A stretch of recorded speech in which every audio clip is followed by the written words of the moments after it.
Ladies and gentlemen, a very large and important industry here in Southern California wanted to get together for a day of some fun, and they selected our show as their meeting place. Now, we are very flattered, but I'm a little curious about something. Of all the shows that come out of Hollywood, I wonder if there's a hidden meaning in the fact that the California Egg Council chose Queen for a day. Well, we finally reached it. The great granddaddy of all the shitty reality shows.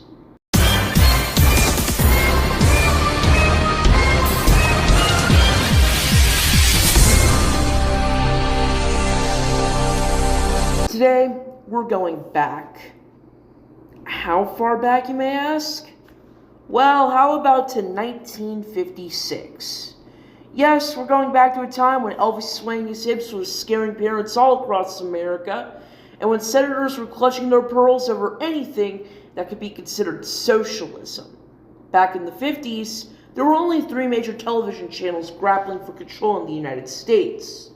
But today, we're going to be focused on the oldest of the 3, NBC, and more specifically, their show, Queen for a Day. Now, before we continue, I need to go further in explaining something. This show existed since 1945, yes, as listed in its Wikipedia page, and it goes all the way to 2004 as well, the Lifetime special hosted by Monique.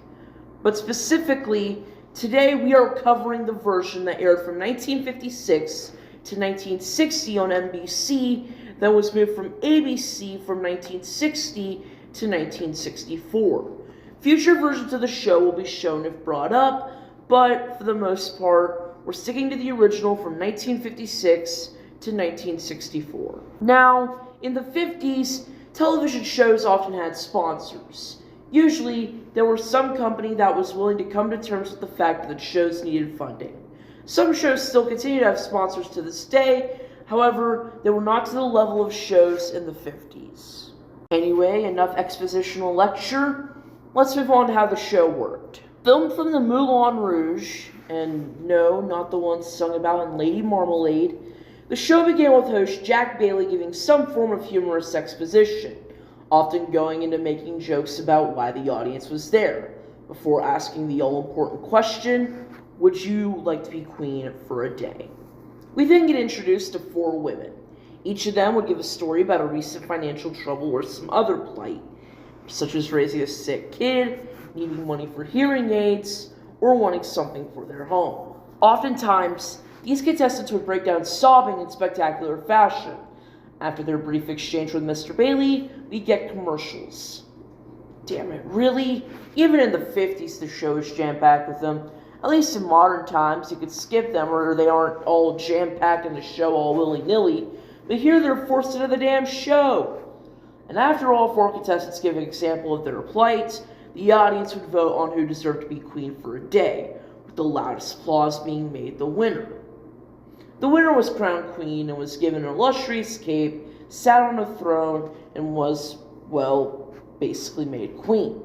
She'd then be presented all the prizes she wanted, and then some with help from the show's sponsors, French, the mustard brand, and Saran, the company known to cause fights when someone places it on the toilet for April Fool's Day. Because this was the 50s after all. America loved capitalism more than I love Monster Energy.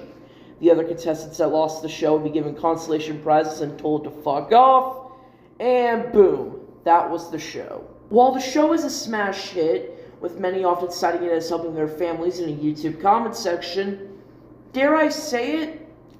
This show might have aged even more poorly than El Gran Juego de la Oca. And that show had a greasy fat guy named Fernando El Mimoso Pringoso forcing himself on female contestants if they got questions about etiquette incorrect. Anyway, here's why the show sucks. The show, it's basically a suffering pageant that exploits all of its contestants. Plain and simple. Every shitty reality show exploitative of sob stories we have nowadays originates from this fucking disaster class of a show. The Wall, American Idol, and America's Got Talent all have this show to thank for over 70 years of sob stories on television. I mentioned how Bailando por un Sueño was respectful of their contestant struggles within the show. Well, this show is the anti-Bailando. Not to mention, this show got international adaptations, with the most notable being the one in Brazil titled Boa Noche Cinderela, hosted by Silvio Santos, a man who's essentially the Brazilian Vince McMahon, just without the wrestling company. Oh, yeah, I went there. And speaking of hosts, the host of the American version of the show, Jack Bailey, let me just say this in Spanish, es un pinche cabrón. When this guy's on stage, he's constantly mocking the vulnerability of the women, and all the while when they're crying on stage, he's like, oh, come on now, why are you crying? Well, maybe it's because this show exploits trauma, like I would fake being tagged out of jail when we played Jewel Thief in elementary school. Jesus Christ, he makes Aaron Robinson look like a fucking angel in comparison. And it was Aaron Robinson's job to be a douche canoe.